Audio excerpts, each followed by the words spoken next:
अर्जुन ने नितिच्छा को चेतावनी देने के बाद कुंज को एक इशारा किया तो कुंज ने आकर उसे एक पैकेट दिया। उससे पहले अर्जुन ने पेरेंट्स और उसके बुआ फूफा ने कबीर और प्रेरणा को शादी का शगुन दिया। फिर अर्जुन ने जाकर कबीर को वो पैकेट दिया तो कबीर ने उसे हाथ में लिए उलट पलट कर देखते हुए पूछा, क्या है इसमें? अर्जुन ने मुस्कुरा कर कहा, खोल कर देख ले। कबीर ने यह पैकेट खोलकर देखा तो उसके चेहरे की मुस्कान गहरी हो गई और वह आगे बढ़कर अर्जुन के गले लगा गया। अर्जुन ने भी मुस्कुराते हुए उसके पीठ थपथपा दी। दरअसल उस पैकेट में कबीर और प्रेरणा के हनीमून के टिकट्स थी। इंडोनेशिया के बाली शहर में अर्जुन का अपना एक बड़ा ही खूबसूरत होटल है। कबीर हमेशा अर्जुन से कहता था कि वो अपना हनीमून इसी होटल में मनाना चाहता है, तो आज वहाँ के टिकट्स और बुकिंग देखकर वो खुश हो गया। अर्जुन, मेरे पास तेरे शेड्यूल की लिस्ट नहीं थी तो मैंने कल से पूरे 1 महीने तक वहाँ का एक हनीमून स्वीट्स तेरे और भाभी के नाम पर बुक किया है, बाकी तू देख लेना। कबीर खुश हो गया और प्रेरणा हनीमून के जिक्र से शर्मा गई और इधर उधर देखने लगी। अर्जुन ने एक बार कबीर के गले लगकर उसे शादी की मुबारकबाद दी और धीरे से उसके कान में कहा, तो आखिर आज बेशर्म होने का लाइसेंस मिल ही जाएगा तुझे। कबीर भी मुस्कुराते हुए अर्जुन से अलग हुआ और हाथ मिलाते हुए बोला, बिल्कुल। लेकिन अगले ही पर कबीर थोड़ा संजीदा होते हुए बोला, अर्जुन, माना तू अग्रिमा के साथ अपना रिश्ता नहीं निभा सकता, लेकिन नितिच्छा के साथ शादी, क्या ये फैसला तूने सोच समझ कर लिया है? अर्जुन ने कबीर को अपनी चिंता करते देखा तो उसके अधरों पर मुस्कान खिल गई। उसने कबीर से कहा, कबीर, मुझे लगता है तुझे इस वक्त मेरे बारे में नहीं, भाभी के बारे में सोचना चाहिए। हम मेरे बारे में फिर कभी बात करेंगे। कुछ देर बाद कबीर और प्रेरणा मंडप में थे और एक दूसरे के हमेशा के लिए होने लगे थे। जहां अर्जुन का पूरा ध्यान इस वक्त अग्रिमा पर था, वहीं अग्रिमा एक तरफ बैठी बस हवन कुंड में उठ रही लहरों पर था। उसके दिमाग में क्या चल रहा था ये उसके चेहरे के भावों से पता लगाना मुश्किल था। शादी संपन्न हो चुकी थी और कबीर ने सबसे पहले प्रेरणा के पास जाकर अपना माथा चूम लिया और फिर दोनों ने अपने माता पिता का आशीर्वाद लिया। शाम को रिसेप्शन होने वाला था और कबीर ने बहुत सारे इंतजाम किए हुए थे, देश के मशहूर सिंगर, डांसर और न जाने क्या क्या। अर्जुन ने कबीर को बता दिया था कि वो उसकी शादी के बाद अपने परिवार के साथ चला जाएगा, रिसेप्शन अटेंड नहीं करेगा। अग्रिमा के पास भी सुभाष जी का फ़ोन आया कि संजीदा जी की सेहत में गिरावट आ रही है, तो अग्रिमा को बेचैनी हो गई और उसने भी आज ही अपनी माँ के पास जाना ठीक समझा। उसने भी कबीर को बताया कि वो कुछ दिन छुट्टी पर जाना चाहती है। उसने कबीर को बता दिया कि उसकी माँ की हालत कुछ ठीक नहीं है, तो कबीर ने उसे बिना झिझके इजाज़त दे दी। अग्रिमा ने वहीं बैठे बैठे अपने फ़ोन से ही शाम की फ़्लाइट बुक कर ली और फिर सोचा कि कुछ देर बाद वो अपने कमरे में जाकर अपना सामान पैक कर लेगी। कबीर और प्रेरणा अब दोस्तों के बीच खड़े थे। कबीर और प्रेरणा के कहने पर अग्रिमा और अर्जुन दोनों ही उस मंडली में मौजूद थे। कबीर ने अग्रिमा को देखकर कहा, अग्रिमा यार, आज मुझे 2 गिफ्ट बड़े ज़बरदस्त मिले, एक तो डील और दूसरा अर्जुन ने मुझे जो हनीमून पैकेज दिया है वो। सबके सामने कबीर के इस तरह कहने पर प्रेरणा ने उसके हाथ पर मारा तो सब हंस पड़े। कबीर भी हंसते हुए बोला, पर अग्रिमा, तूने मुझसे कुछ वादा किया था। अग्रिमा ने सांवलिया नज़रों से कबीर को देखा तो कबीर ने कहा, तूने प्रॉमिस किया था कि तू हम दोनों की शादी में गाना गाएगी। अर्जुन की नज़रें तुरंत अग्रिमा पर ठहर गई। अग्रिमा ने भी ये महसूस किया, पर कुछ रिएक्ट न करते हुए उसने कबीर से कहा, शाम के रिसेप्शन में इतने अच्छे और फेमस सिंगर आने वाले हैं तो उनके गाने एंजॉय करना। वैसे भी मैं सिर्फ भजन गाना पसंद करती हूँ और इस वक्त मुझे कोई भजन सुनने का मूड में नहीं लग रहा। प्रेरणा ने अग्रिमा से कहा, अमू वो डील तो कबीर का गिफ्ट था ना, मुझे तो कोई गिफ्ट दिया ही नहीं तूने, तो प्लीज़ एक गाना सुना दे न यार। अग्रिमा ने प्रेरणा के प्लीज को स्वीकारते हुए कहा, ठीक है, बता कौन सा गाना सुनाऊं, जो तू कहेगी वही सुना दूंगी। अर्जुन की भी दिल ही दिल में अग्रिमा से कह रहा था, सनशाइन प्लीज़ अपनी आवाज़ में एक गाना सुना दो यार, शायद मेरे दिल को थोड़ा सुकून नसीब हो जाए। अर्जुन के दिल की आवाज़ ने अग्रिमा का दिल धड़का दिया। अग्रिमा ने एक नज़र अर्जुन को देखा तो अर्जुन अपनी भावहीन आंखों से उसे देखता रहा। अग्रिमा ने अपनी नज़र हटा ली और वहाँ थोड़ी दूरी पर खड़े इवेंट मैनेजर से माइक देने का इशारा किया। कबीर और प्रेरणा खुश हो गए और अर्जुन ने अपनी आंखें बंद कर ली। अब नितिच्छा भी अर्जुन के पास आकर खड़ी हो गई, लेकिन इस बार उसने अर्जुन के नज़दीक जाना ठीक नहीं समझा। वो दोनों बस एक दूसरे के पास खड़े थे। अग्रिमा ने सरसरी सी निगाह उन दोनों पर डाली और फिर प्रेरणा के पास जाकर अपनी मीठी आवाज़ में गाना शुरू किया। तेरे माथे की बिंदिया चमकती रहे, तेरे हाथों की मेहंदी महकती रहे, तेरे जोड़े की रौनक सलामत रहे, तेरी चूड़ी हमेशा खनकती रहे। ये सब गाते हुए अग्रिमा ने प्यार से प्रेरणा के हाथों को अपने हाथ में लेकर उसके गाल के अच्छे हल्के से छू लिया। हर कोई अग्रिमा की आवाज़ में प्रेरणा के लिए सच्ची प्रार्थना को महसूस कर रहा था, लेकिन सिर्फ अर्जुन ही था जिसके दिल को वो आवाज़ को सुनकर एक अलग ही सुकून मिल रहा था। वो चाहता था बस सनशाइन यूं ही गाती रहे और वो सुनता रहे। मुबारक मुबारक मुबारक मुबारक मुबारक मुबारक मुबारक मुबारक मुबारक हो तुमको ये शादी तुम्हारी, मुबारक हो तुमको ये शादी तुम्हारी। अग्रिमा ने अब प्रेरणा के हाथ में कबीर का हाथ रखते हुए गाया, सदा खुश रहो तुम, दुआ है हमारी। फिर उसने अर्जुन की तरफ देखा और गाया, तुम्हारे कदम चूमे ये दुनिया सारी, तुम्हारे कदम चूमे ये दुनिया सारी, सदा खुश रहो तुम, दुआ है हमारी। मुबारक हो तुमको ये शादी तुम्हारी, सदा खुश रहो तुम, दुआ है हमारी। तुम्हारे लिए हैं बहारों के मौसम, ना आए कभी जिंदगी में कोई गम, हमारा है क्या यार हम हैं दीवाने, हमारी तड़प तो कोई भी न जाने। सच ही तो था, कोई उसकी तड़प नहीं जानता था, यहाँ तक कि जिसके लिए वो दीवानी थी वो भी नहीं, लेकिन फिर भी उसके मुख पर सबके लिए दुआएं ही थी। मिला न तुम्हें इश्क में बेकरारी, मिला न तुम्हें इश्क में बेकरारी, सदा खुश रहो तुम्हें दुआ है हमारी। मुबारक हो तुमको ये शादी तुम्हारी, सदा खुश रहो तुम्हें दुआ है हमारी। हाँ हाँ के जन्मों के रिश्ते नहीं तोड़े जाते, सफ़र में नहीं हम सफ़र छोड़े जाते, न रस्मों रिवाजों को तुम भूले जाना, जो ली है कसम तो इससे तुम निभाना, के हमने तो तन्हा उम्र है गुजारी, के हमने तो तन्हा उम्र है गुजारी। क्या भाई आप लोगों को क्या लगता था कि अग्रिमा कोई सैड सॉन्ग गाएगी? ये अग्रिमा है, दूसरों को हर्ट करना इसे आता ही नहीं है। इसने तो कबीर प्रेरणा के साथ साथ अर्जुन को भी शादी की मुबारक दे दी। सदा खुश रहो ये दुआ है हमारी, तुम्हारे कदम चूमे ये दुनिया सारी, तुम्हारे कदम चूमे ये दुनिया सारी, सदा खुश रहो तुम्हें दुआ है हमारी। मुबारक हो तुमको ये शादी तुम्हारी, सदा खुश रहो तुम्हें दुआ है हमारी।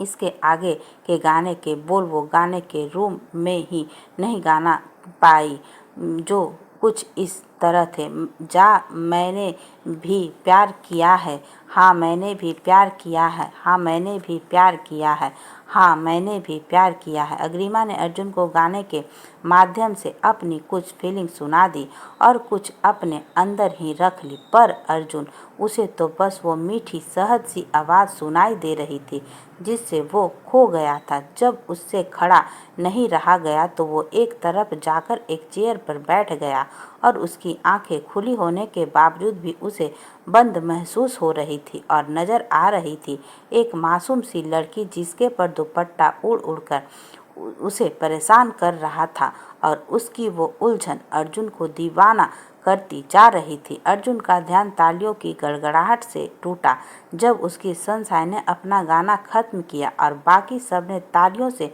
उसका अभिवादन किया। अर्जुन के दोनों हाथ इस वक्त भी उसकी पैंट में मौजूद थे। उसने ताली नहीं बजाई। अग्रिमा ने अपने चारों तरफ देखा और फिर हाथ जोड़कर मुस्कुराते हुए सबका अभिवादन स्वीकार किया। उसने अब कबीर और प्रेरणा से इजाज़त ली और वहां से कमरे की तरफ चली गई। कुछ देर बाद उसे एयरपोर्ट के लिए निकलना था। वहीं अथर्व सीधा अस्पताल गया और वहां की मैनेजमेंट कमेटी में से मिला और उन सबको भरोसा दिया कि शाम तक वो सब ठीक कर देगा और उसकी वजह से अस्पताल की साख या अस्पताल के किसी स्टाफ की इमेज पर कोई गलत असर नहीं पड़ेगा। उसने अदिति को फ़ोन किया तो वो फिर से रोने लगी। अथर्व ने उसे समझाना चाहा पर अदिति के पापा ने उससे फ़ोन लेकर अथर्व से कहा, जो हो गया उसे बदला नहीं जा सकता अथर्व जी, लेकिन हम चाहते हैं कि आप हमारी बेटी से कोई ताल्लुकात ना रखें ताकि इस बात को अब और तुल न मिले। इस खबर की वजह से हमारी बेटी की बदनामी हो रही है और शायद इसका असर उसकी शादी या रिश्ते फिर भी पड़े।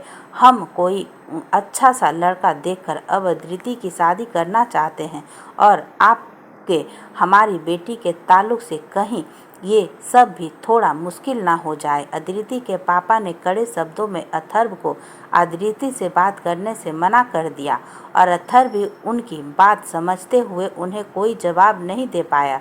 फिर उसने कुछ सोचकर कहना चाहा लेकिन उसने अपने शब्द मुंह में ही रोक लिया और फ़ोन काट दिया। उसने तुरंत अर्जुन को फ़ोन मिलाकर सब बताया। अर्जुन ने सब आराम से सुना और पूछा, तू क्या चाहता है? अथर्व ने अपनी आंखें बंद करते हुए कहा, मैं अदिति से शादी करना चाहता हूँ। अर्जुन अपने भाई की बात सुनकर मुस्कुरा दिया लेकिन फिर उसने संजीदगी से कहा, इमोशनल होकर। अथर्व ने अर्जुन की बात को समझते हुए कहा, नहीं सोच समझकर, लेकिन उससे पहले मैं उसके बारे में कुछ जानना चाहता हूँ। तू मेरी बात एक बार अग्रिमा जी से करवा दे अगर पॉसिबल हो तो। अर्जुन तो खुद अग्रिमा से बात करना चाहता था और उसे अब एक जायज़ कारण मिल गया था अग्रिमा के पास जाकर उससे बात करने को। तो उसने इधर उधर देखा पर उसे अग्रिमा नज़र नहीं आई। उसने कुंज की तरफ देखा और अपनी भवें उचकाई तो कुंज ने इशारे से उसे बताया कि अग्रिमा पार्टी से चली गई है। अर्जुन ने अपने मॉम डैड के पास जाकर उन्हें कहा कि वो कुछ देर के लिए रूम में जा रहा है, कुछ काम है। नितीक्षा भी वहीं थी पर अर्जुन ने उससे कुछ नहीं कहा और वहां से चला गया। अग्रिमा अपने कमरे में सामान पैक कर रही थी। उसने कपड़े भी चेंज करके कैजुअल लोअर टी शर्ट डाल ली थी।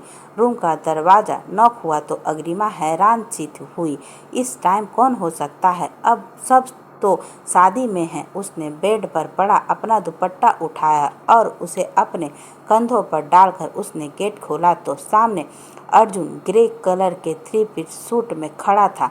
अग्रिमा को ज़्यादा हैरानी नहीं हुई क्योंकि उसे लगा ही था कि अर्जुन आज उससे बात करने जरूर आएगा। अर्जुन ने कुछ नहीं कहा तो अग्रिमा दरवाजे से हट गई और अर्जुन अंदर आ गया। बेड पर बिखरे सामान और ज़मीन पर आधे भरे सूटकेस को देखकर अर्जुन ने अंदाज़ा लगाते हुए पूछा, तुम कहीं जा रही हो? अग्रिमा ने सहजता से ही कहा, हाँ चंडीगढ़ जा रही हूँ, कुछ ज़रूरी काम है। अर्जुन ने एक बार फिर से कयास लगाते हुए कहा, तुम्हारी फैमिली से किसी का ट्रीटमेंट चल रहा है ना, वो ठीक नहीं है क्या? अग्रिमा को अपनी माँ का ख्याल आया और उसने कहा, जी आप यहाँ कैसे? अर्जुन कुछ कहता उससे पहले ही उसका फ़ोन बजा और उसने स्क्रीन को देखा तो अथर्व का नाम जल बुझ रहा था। अर्जुन ने जैसे ही फ़ोन कान पर लगाया तो उसे अथर्व की बेताब बात सुनाई दी। तुझे कितनी देर पहले कहा था कि अग्रिमा जी से बात करवा दे। अब क्या अदिति की किसी और से शादी होने का बात करवाएगा? अर्जुन हल्का सा हंस पड़ा और बोला, आज ही हो रही है क्या उसकी शादी? ले कर ले बात। फिर उसने अग्रिमा की ओर फ़ोन बढ़ाते हुए कहा, अथर्व तुमसे बात करना चाहता है।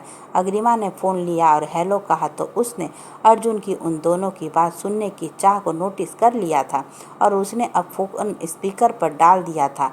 जब अथर्व अग्रिमा से कह रहा था, मुझे आपसे कुछ ज़रूरी बात करनी है, अग्रिमा का सिर उसे भारी सा लग रहा था। वो बेड पर बैठ गई और अर्जुन को भी सामने रखे सोफे पर बैठने का इशारा किया। अर्जुन पलकें झपकाकर खिड़की के पास जाकर खड़ा हो गया। अग्रिमा ने उसे देखते हुए अथर्व से कहा, जी कहिए डॉक्टर साहब। अथर्व ने भी एक गहरी सांस लेते हुए कहा, मुझे पता है आपकी हालत आज मुझसे भी ज़्यादा खराब है और उसका कारण भी मेरा भाई या मेरे परिवार ही है। मैं खुद को भी निर्दोष नहीं कर रहा हूँ, क्योंकि कहीं न कहीं मैं भी इन सब का जिम्मेदार हूँ, क्योंकि मैंने भी ये सब होने से रोक नहीं पाया। अग्रिमा ने अर्जुन की पुश्त को देखते हुए अथर्व से कहा, डॉक्टर साहब आपने ये बात करने के लिए फ़ोन तो नहीं किया होगा, तो इस बात को यहीं छोड़कर मुद्दे पर आइए प्लीज़। अथर्व ने अग्रिमा से कहा, बात न करने से वो बात खत्म तो नहीं हो जाएगी। हाँ, पर आप ये कह सकती हैं कि आप उस बारे में मुझसे बात नहीं करना चाहती, क्योंकि मैं भी उस परिवार का हिस्सा हूँ। अग्रिमा ने अथर्व की बात सुनकर न चाहते हुए भी कह ही दिया, कुछ लोग दुनिया में आते हैं इसलिए है ताकि वो अपने परिवार की गलतियों की सज़ा भुगत सके। आप कहिए कैसे याद किया। अथर्व ने अग्रिमा के घावों को और न कुरेदते हुए उसे बताया कि उसकी अदिति के पिता से क्या बात हुई और अब वो अदिति से शादी करना चाहता है। ये सुनकर अग्रिमा को बहुत बेचैनी हुई। उसने अथर्व से कहा, डॉक्टर साहब, जिस खबर की वजह से ये सब हो रहा है उसे लोग थोड़े दिन बाद भूल जाएंगे, पर आप जो करने की कह रहे हैं उससे आपकी और अदिति की ज़िंदगी बिल्कुल बदल जाएगी। और मैं क्या कहूँ, आप खुद समझदार हो। अथर्व ने अग्रिमा से सहजता से कहा, अगर मुझे इस बारे में और कुछ सोचना होता तो मैं आपसे नहीं अर्जुन से बात करता। मैं अपना फैसला ले चुका हूँ, लेकिन अदिति से कोई भी बात करने से पहले मैं आपसे पूछना चाहता हूँ कि क्या उसकी लाइफ में कोई लड़का है आपकी शायद पता हो, क्योंकि अगर ऐसा कुछ है तो मैं उसके बीच में नहीं आना चाहता। अग्रिमा को अथर्व के बोलने के अंदाज से ही उसका इरादा पक्का लगा, तो उसने अथर्व से कहा, जहाँ तक मुझे पता है उसकी लाइफ में कोई लड़का नहीं है, पर उसके मन का मैं क्या कह सकती हूँ, ये तो आपको उससे ही पूछना पड़ेगा। अथर्व के दिल को अनजान सी तसल्ली मिल गई थी, ये जानकर कि अदिति की लाइफ में कोई और नहीं है, पर दिल में एक डर भी बैठ गया कि कहीं उसके दिल में कोई और वो अपने ख्यालों में थे कि उसे अग्रिमा की आवाज़ सुनाई दी, डॉक्टर साहब, आपके और अदिति के परिवार में बहुत फ़र्क है। इस रिश्ते को अपनाना अदिति और उसकी फैमिली के लिए बहुत मुश्किल होगा और शायद आपकी फैमिली के लिए भी। अथर्व के कुछ कहने से पहले ही अर्जुन ने खिड़की पर खड़े खड़े ही कहा, मेरी फैमिली में किसी को कोई प्रॉब्लम नहीं होगी। अगर अथर्व खुश है तो किसी को कोई प्रॉब्लम नहीं होगी। अथर्व भी अपने भाई की बात सुनकर मुस्कुरा दिया और अग्रिमा से बोला, अदिति के पेरेंट्स को मैं मना लूँगा। अग्रिमा ने ज़्यादा कुछ न कहते हुए बस इतना ही कहा, ऑल द बेस्ट डॉक्टर साहब, लेकिन अदिति को मनाना इतना आसान नहीं होगा। इस खबर के बाद वो बिल्कुल भी नहीं। अग्रिमा ने फ़ोन अर्जुन को दिया तो अर्जुन ने फ़ोन कान पर लगाते ही कहा, आज का दिन रुक जा मेरे भाई, कल पूरी फैमिली के साथ अदिति के घर चलेंगे। अथर्व ने अर्जुन से कहा, अर्जुन, मेरी फैमिली के साथ कल चल पड़ेंगे, पर मैं आज भी जाऊंगा, मुझे अदिति से बात करनी है पहले। अर्जुन को भी उसकी बात ठीक लगी तो उसने उसे दोबारा कुछ नहीं कहा और ध्यान रखने का बोलकर फ़ोन रख दिया। फिर वो अग्रिमा की तरफ मुड़ा जो बेड पर रखे सामान को समेट रही थी और उसे देखते हुए संजीदगी से बोला, मैं नितिक्षा से शादी नहीं करूँगा। अग्रिमा अर्जुन की कही ये लाइन सुनकर अपनी जगह पर ही जम गई। अपने हाथ में पकड़े एक बॉक्स पर थी, वो अपनी पकड़ बरकरार नहीं रख पाई और बॉक्स टूटकर जमीन पर गिर गया। लेकिन अगले ही पल वो पीछे मुड़ी और उसने अर्जुन की तरफ देखा तो अर्जुन अभी भी वैसे ही संजीदा खड़ा उसे देख रहा था। अग्रिमा ने टकते हुए अर्जुन से पूछा, ये आप अभी अभी क्या कहा आपने? उसे अपने कानों पर यकीन नहीं था कि जो उसने सुना वो सही था या नहीं। अर्जुन ने अपने हाथों को सीने पर बांधते हुए कहा, मैं नितिक्षा से शादी नहीं करूँगा और ये बात मैं इसके बाद एक और बार रिपीट नहीं करने वाला। अग्रिमा ने अपनी आंखें बड़ी करते हुए अर्जुन को देखा और कुछ पल देखती ही रही। फिर वापस बेड से कुछ सामान उठाकर नीचे जमीन पर बैठकर उसी सामान को सूटकेस में जचाते हुए बोली, तो ये मुझे क्यों बता रहे हैं? आप जाकर नितिक्षा को बताइए या अपनी फैमिली को। अग्रिमा का इतना ठंडा रिएक्शन देखकर अर्जुन का दिमाग गर्म होने लगा। उसे तो लगा था कि अग्रिमा ये बात सुनकर थोड़ी खुश होगी, लेकिन ये तो ऐसे रिएक्ट कर रही है जैसे इसे कोई। अर्जुन ने गुस्से से अग्रिमा को कोहनी के पास से पकड़कर उठाया और उसके हाथ पर दबाव बनाते हुए अपने गुस्से अंदाज में कहा, तुम ऐसे क्यों रिएक्ट कर रही हो जैसे तुम्हें इस बात से कोई फर्क नहीं पड़ रहा। अग्रिमा ने एक पल के लिए उसके आंखों में देखा और फिर दूसरे हाथ उसके सीने पर रख जोर से धक्का देते हुए जोर से कहा, हाँ नहीं फर्क पड़ रहा। और क्यों पड़ना चाहिए मुझे फर्क? आपको पड़ा था जब आपने पूरी दुनिया के सामने मुझे अपनाने से इनकार कर दिया था। आपको पड़ा था जब आपने मेरे ही सामने नितिक्षा से शादी के लिए पूछा था। फिर उसने एक लंबी सांस लेकर कहा, आपको शादी करनी है नहीं करनी है आपकी मर्जी है, जो करना है कीजिए, बस मुझे अपने हाल पर छोड़ दीजिए। आज अर्जुन को पहली बार अग्रिमा के व्यवहार में निराशा दिखाई दे रही थी। सुबह से ही वो खुद से जूझ रही थी और सिर्फ तभी कुछ बोल रही थी जब पानी उसके सिर के ऊपर आ जा रहा था। अर्जुन अग्रिमा के धक्के से कुछ कदम पीछे तो हो गया था, लेकिन उसने अब भी अग्रिमा के हाथ को छोड़ा नहीं था। अर्जुन अपने कदम बढ़ाकर अग्रिमा के नज़दीक जाने लगा तो अग्रिमा चिहुक कर पीछे होने लगी, लेकिन अब अर्जुन ने उसे झटके से अपनी तरफ खींच लिया और उसके दोनों कंधों को हाथ रखकर उसे पीछे जाने से रोक दिया। अग्रिमा की आंखों की नमी ने अर्जुन के नज़रों को भी थोड़ा धुंधला कर दिया था, इसलिए उसने अपनी आंखों को बंद करके अग्रिमा के माथों से अपना माथा जोड़ दिया। अर्जुन का स्पर्श पाकर अग्रिमा का रोना और बढ़ गया और अब वो सिसकते हुए रोने लगी, क्योंकि वो खुद को रोने से रोकना चाहती थी लेकिन रोक नहीं पा रही थी।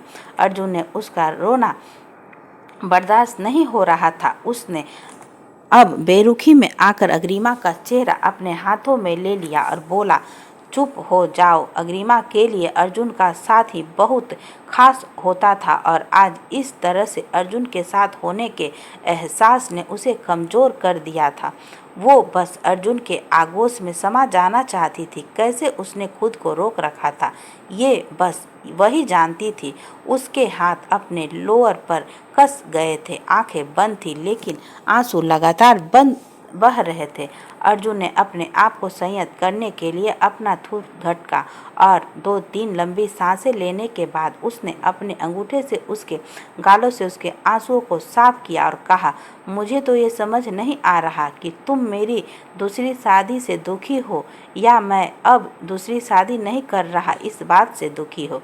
अग्रिमा ने नासमझी से अर्जुन की तरफ देखा तो वो हल्के से मुस्कुरा कर बोला, इतना तो तुम मेरी शादी की खबर सुनकर नहीं रोई थी जितना आज शादी न करने की बात पर रो रही हो।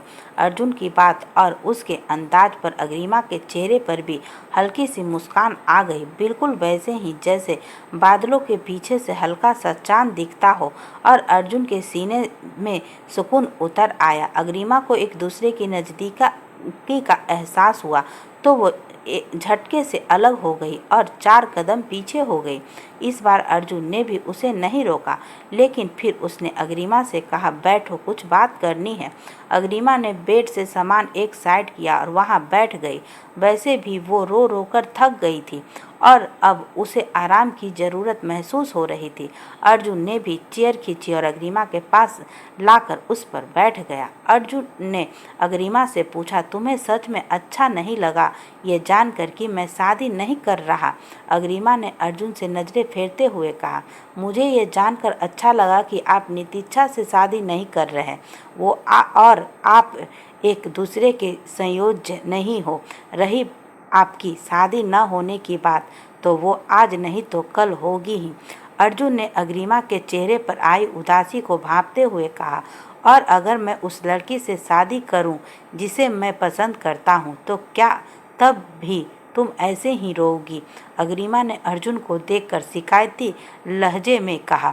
आपको मजा आ रहा है ना इस तरह मेरे सब्र का इम्तिहान लेते हुए? अर्जुन मुस्कुराते हुए बोला, नहीं, इस बार जो भी होगा फाइनल होगा। लेकिन तुम्हें याद है ना, तुमने कहा था मेरी मदद करोगी उस लड़की से शादी करवाने में, तो मुकरना मत। अग्रिमा ने जब अर्जुन की मुस्कान को देखा तो उसे कुछ गड़बड़ की आशंका हुई, लेकिन वो उससे कुछ पूछ नहीं पाई। उसे कुछ सोचते देख अर्जुन ने कहा, कहीं वादे से मुकरने की तो नहीं सोच रही तुम? अग्रिमा अपने ख्याल से बाहर आई और बोली, नहीं, वादे से मुकरना मेरे बस की बात ही नहीं है। आप बता देना जब जरूरत पड़े। अर्जुन अब कुर्सी से पीठ टिकाकर आराम से बैठते हुए बोला, पहले अथर्व और नितिच्छा वाले चैप्टर क्लोज करने हैं मुझे। अग्रिमा के दिमाग में कुछ क्लिक हुआ तो उसने अर्जुन से पूछा, कुछ पूछूं आपसे? अर्जुन अग्रिमा से कितनी भी दोस्ताना व्यवहार करता था, पर अग्रिमा अब भी उससे दूरी बनाए हुई थी और अर्जुन को ये बात बहुत खल रही थी। लेकिन वो जानता था कि अग्रिमा इतनी जल्दी उससे सहज नहीं हो सकती और अब तक अर्जुन ने उसे अपने दिल की बात बताई भी तो नहीं है।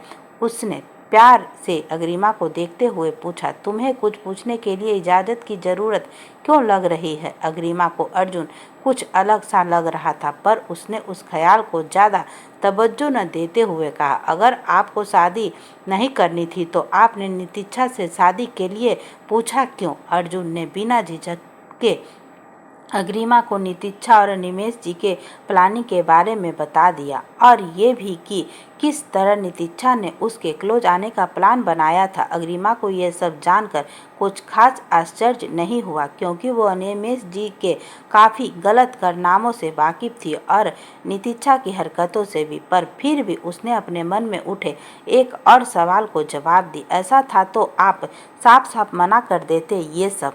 अर्जुन अपने एटीट्यूड के साथ बोला, मैं किसी का एहसान नहीं रखता और किसी को बकसता तो बिल्कुल नहीं हूँ। नितिच्छा का प्लान अगर गलती से भी कामयाब हो जाता तो मैं सारी दुनिया को आग लगा देता। मुझे नफरत है उस लड़की से और ऐसी हर लड़की से जो किसी लड़के को पाने के लिए अपने शरीर का इस्तेमाल करती है या ऐसी सोचती है।